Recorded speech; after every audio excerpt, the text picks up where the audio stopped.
Welcome to the Storytellers podcast. I'm your host, Peter Lewis.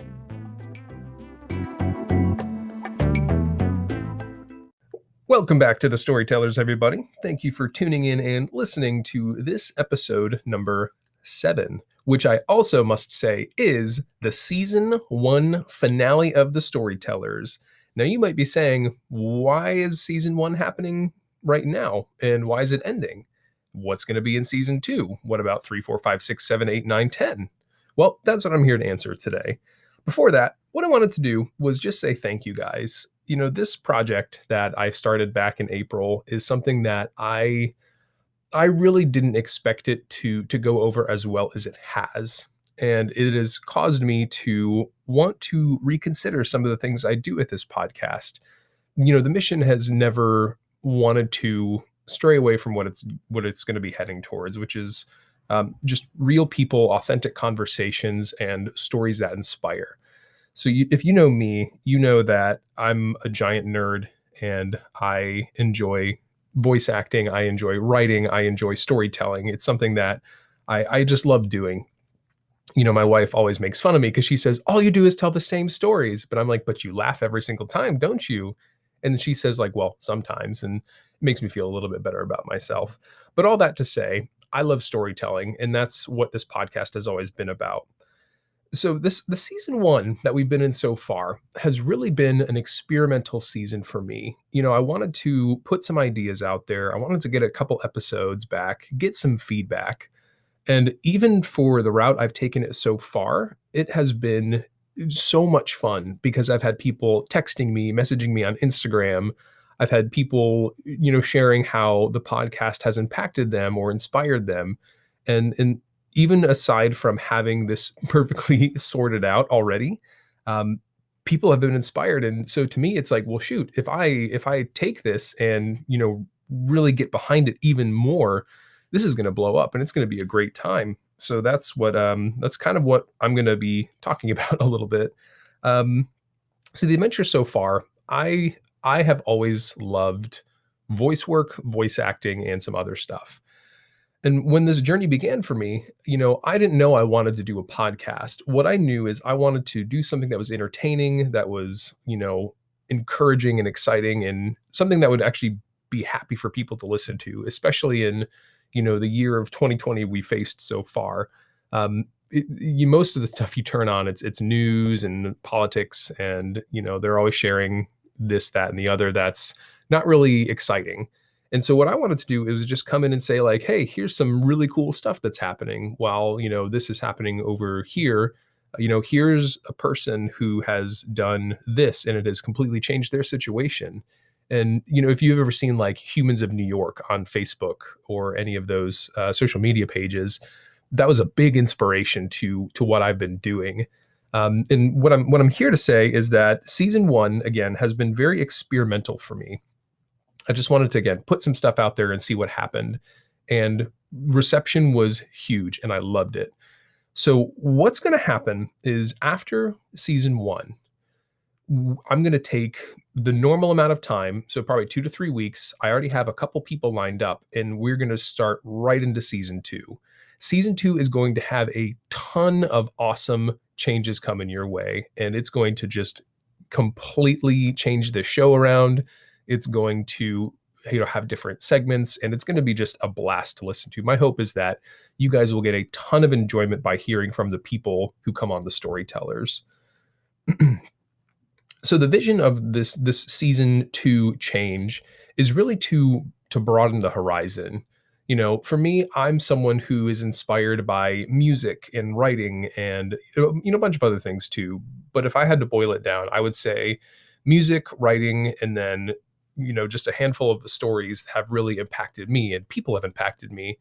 And those are the things that really keep me going. It's, you know, hearing these successful things or these hard moments where people pushed through and then they went on to, you know, success or a better place than where they were in life currently. And so what I'm going to be doing is I'm going to be bringing people onto the podcast to talk just about that. So you're not going to actually hear podcasts from me just solo anymore. Every single episode is going to have a guest. Now, there will be moments of me still coming on and sharing about some of the things that I'm doing, and you'll have to kind of wait and see, is what I'll say. But I promise you, it's going to be a really good time. So, I'm a pretty big advocate for appreciating other people's work. When I started this, I had listened to a bunch of different podcasts and watched different TV shows, even just to say, like, what keeps people engaged and all of that. And this by no means is going to be polished. I think I said that back in the pilot episode, but when it comes to creating content, um, some of the people who I look up to have always just said, like, hey, just create and something will stick. Most of the inspiring stories that I've actually heard are people who did just that. They started with, no following and no people, not even the best equipment, but they just stuck with it. And, it turned out to be something really successful. I think creators should create. If you are a musician, play. Don't let the best of the best ever stop you. That's kind of something that I've really stuck with on this, because it's easy to say, like, me as a drummer, for example, I can watch a solo of one of the best drummers on the planet, and I'm like, yep, I quit forever.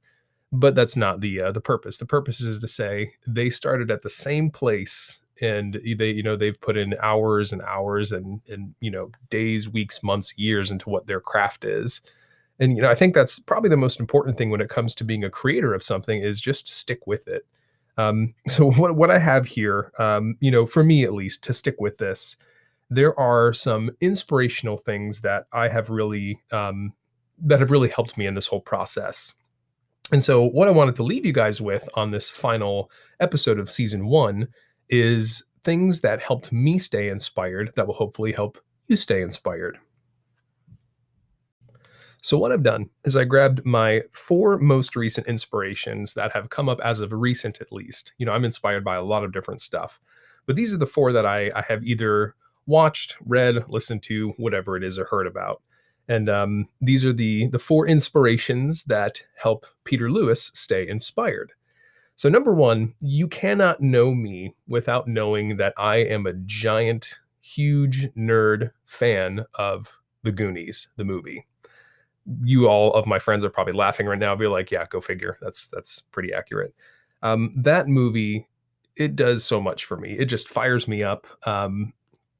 When it comes to the story, funny enough, the movie was actually co-written with Steven Spielberg, but it was actually directed by Richard Donner. A lot of people think Spielberg directed it. He executive produced. He did not director, but he was probably directing a lot. Anyway, to get that out of the way, The Goonies is probably my favorite movie of all time, really close to just a few others, but that one is one that I have watched probably 18 times this year. And it's one of those things that every time I watch it, I always pull something away. And, from the actual production side, I think a director who can work with a bunch of kids and teenagers, that's inspiring, because they are pulling days and nights and weeks. And, for me, I'm getting ready to be a dad soon. That's really hitting it home right now too, watching these parents and their kids and all of them interact together. But it also makes me look forward to friendship.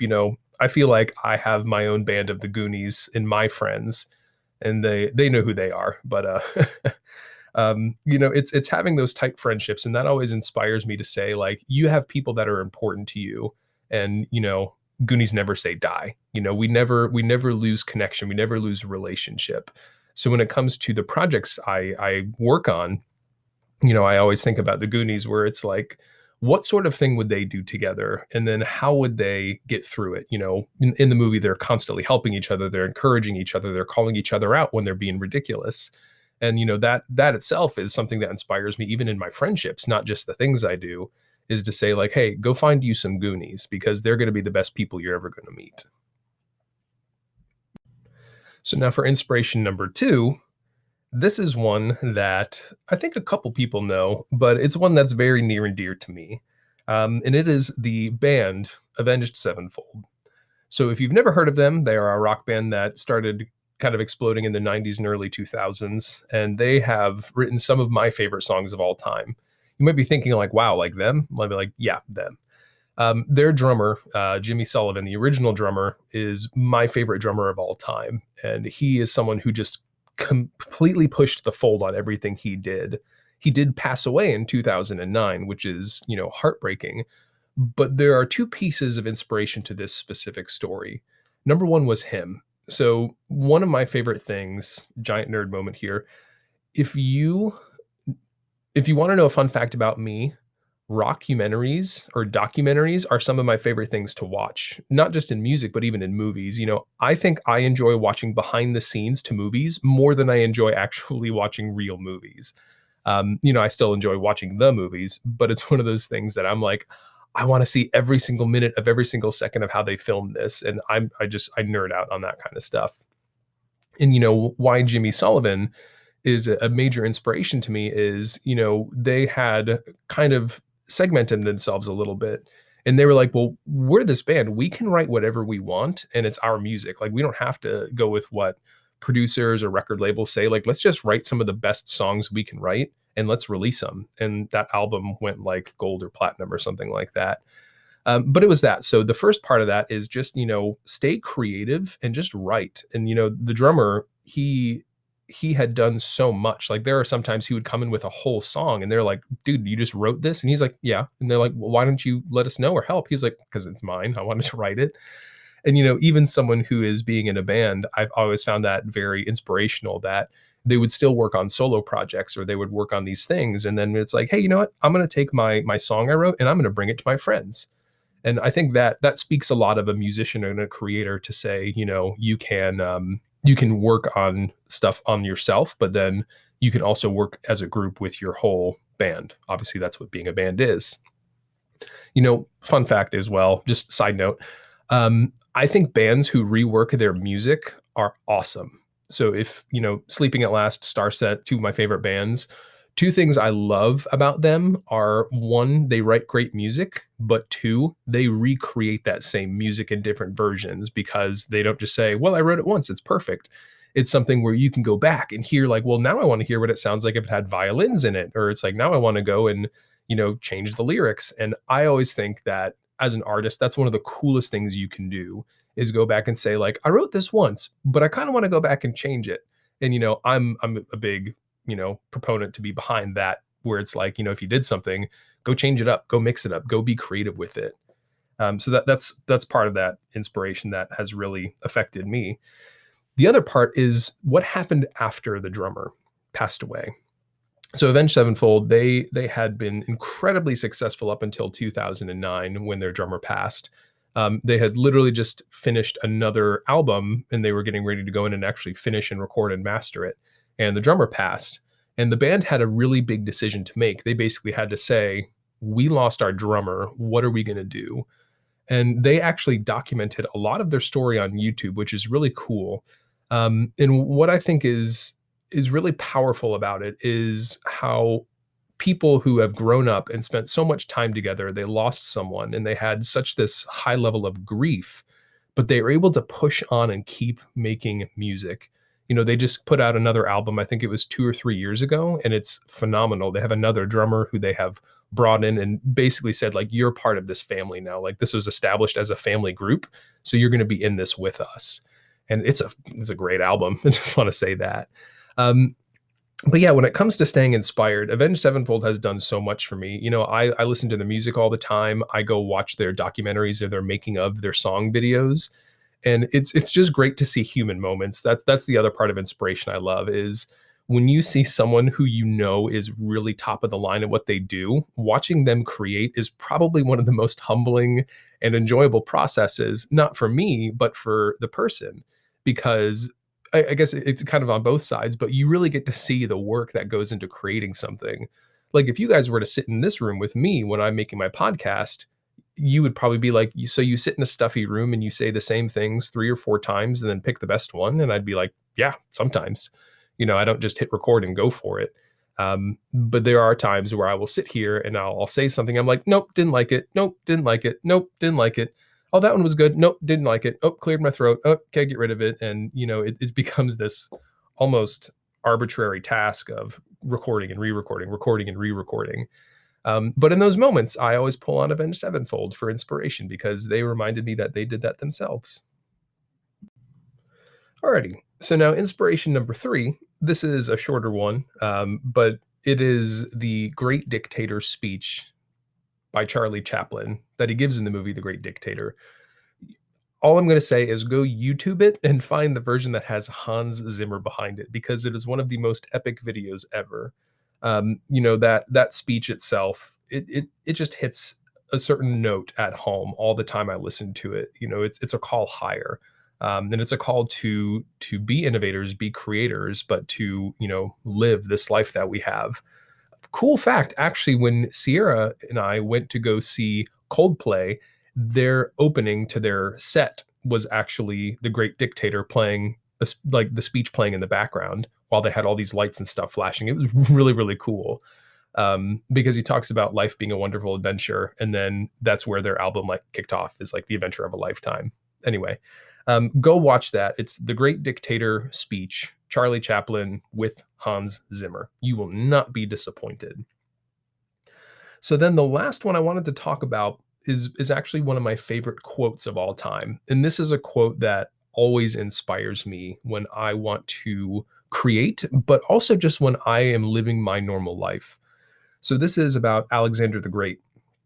And the story is told that one day a beggar by the roadside asked for alms from Alexander the Great as he passed. So the man was poor and wretched and had no claim upon the ruler or any of that.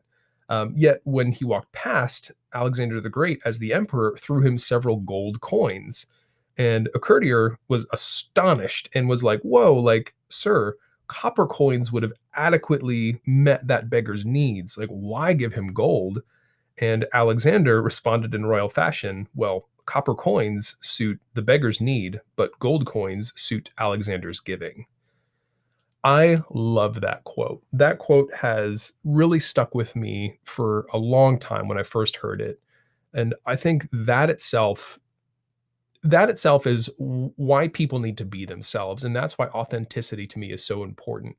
You know, there are a lot of opinions flying around about the way we should do things, the way we should create, the way we should, you name it. Everyone's got their opinions, and opinionated people are sometimes really healthy to have, and sometimes they're not very healthy to have.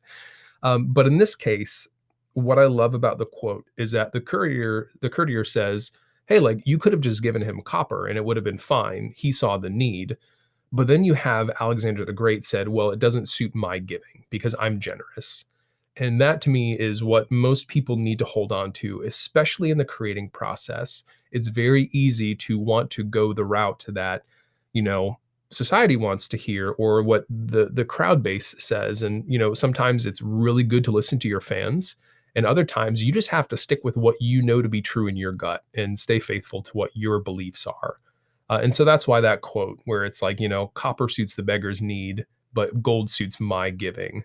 That I feel like is something that people need to take into the work they do. So those are some things that have really at least helped me in this process stay inspired and just keep creating so people can enjoy this content.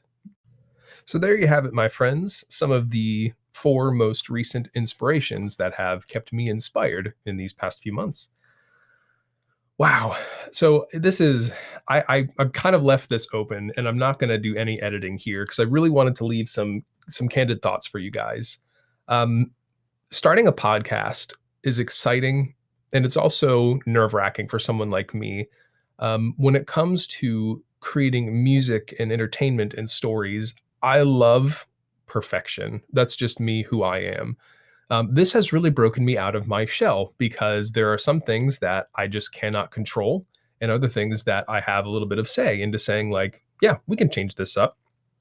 I think, just to toss in one more inspiration, back when I was playing D&D with all my friends, that was an inspiring group. The people who were in that group, they inspired me to push the fold, to write something entertaining, but to really write for them, because it challenged me to say, okay, well, I'm going to be writing a game for all these people, and I want it to be entertaining for all 5 of them, not just like, oh, hey, person number 1 and 2 always has a great time, but person 3 and 4 are miserable.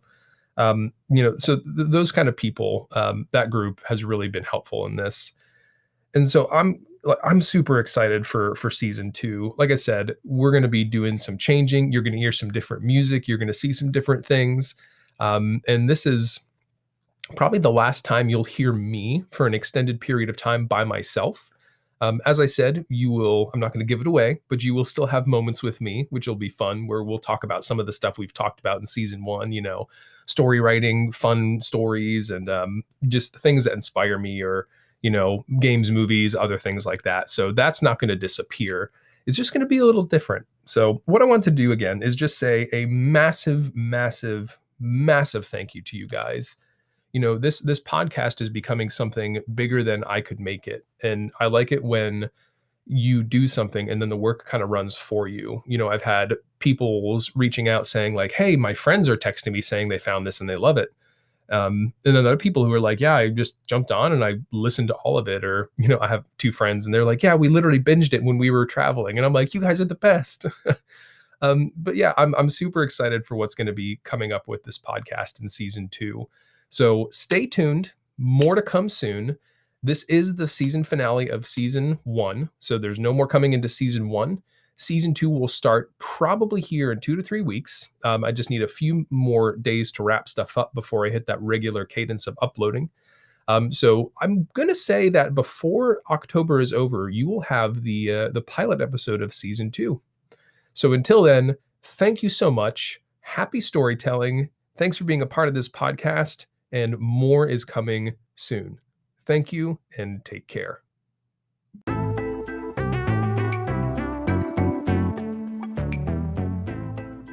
Thanks again for listening to Season 1 of the Storytellers podcast. If you'd like to stay engaged and connected, head on over to Instagram and follow me at the handle IamPLewis. If you've enjoyed the Storytellers, leave a comment on a post for what you've enjoyed so far, and also what you're excited for in Season 2. As well, if you want to listen to more episodes, head on over to anchor.fm/thestorytellers for more. Thanks again.